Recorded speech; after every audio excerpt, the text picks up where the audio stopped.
جسد کا بنے گا کیسے؟ چلے آگے چلیے، نبی پاک صلی اللہ علیہ وسلم کا وجود جنت والا، وجود والے جنت کا نتیجہ کیا ہے؟ اگر امتی قبر میں دفن ہو جائے، امتی کے وجود کو مٹی کھا جاتی ہے، لیکن پیغمبر قبر میں دفن ہو جائے، پیغمبر کے وجود کو مٹی کھا نہیں سکتی۔ یہ حدیث مبارک تو تم نے سنی ہے، لیکن اس کا مطلب سمجھنا۔ میں مولانا قاسم نانوتوی رحمۃ اللہ علیہ کی زبان میں تجھے مسئلہ سمجھانا چاہتا ہوں۔ میرے پیغمبر نے کیا فرمایا؟ ان اللہ حرم علی الارض ان تاکل اجساد الانبیاء، خدا نے زمین پہ تکویناً حرام کر دیا ہے وہ نبی کے وجود کو کھائے، نبی کے وجود کو مٹی کھا نہیں سکتی۔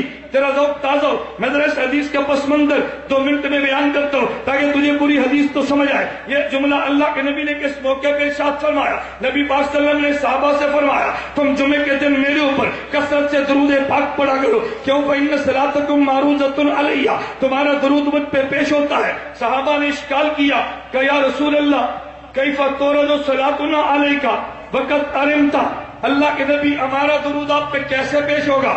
آپ کا وجود تو مٹی میں مل جائے گا، درود کیسے پیش ہوگا؟ توجہ رکھنا۔ جب نبی پاک صلی اللہ علیہ وسلم نے فرمایا تم درود پڑھو تمہارا درود مجھ پہ پیش ہوتا ہے، تو صحابہ نے اشکال کیا کیا؟ صحابہ نے اشکال کیا کیا؟ یہ اشکال سمجھو گے تو پھر حدیث سمجھ آئے گی۔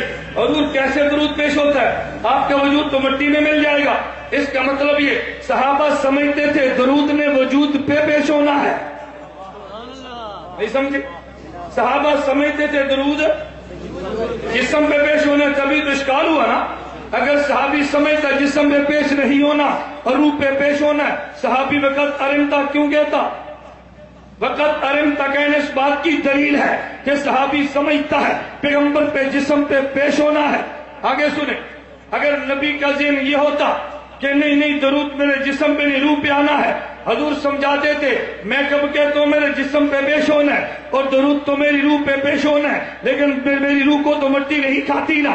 نبی نے جواب یہ نہیں دیا۔ صحابہ کا سوال یہ تھا حضور کیسے درود آپ پہ پیش ہوگا؟ علیکا علیکا کیسے پیش ہوگا؟ آپ تو مٹی میں مل جائیں گے۔ فرمایا نانا ان اللہ حرم علی الارض ان تاکل اجساد الانبیاء، ارے زمین پہ خدا نے میرے وجود کو کھانا حرام کر دیا ہے۔ اس کا مطلب یہ ہے صحابہ کا ذہن بھی یہی تھا کہ پیغمبر کے جسم پہ درود پیش ہوتا ہے، نبی کا ذہن بھی یہ ہے پیغمبر کے جسم پہ پیش ہوتا ہے، دیوبند کا نظریہ بھی یہی ہے، صلاۃ و سلام نبی کے جسم پہ پیش ہوتا ہے۔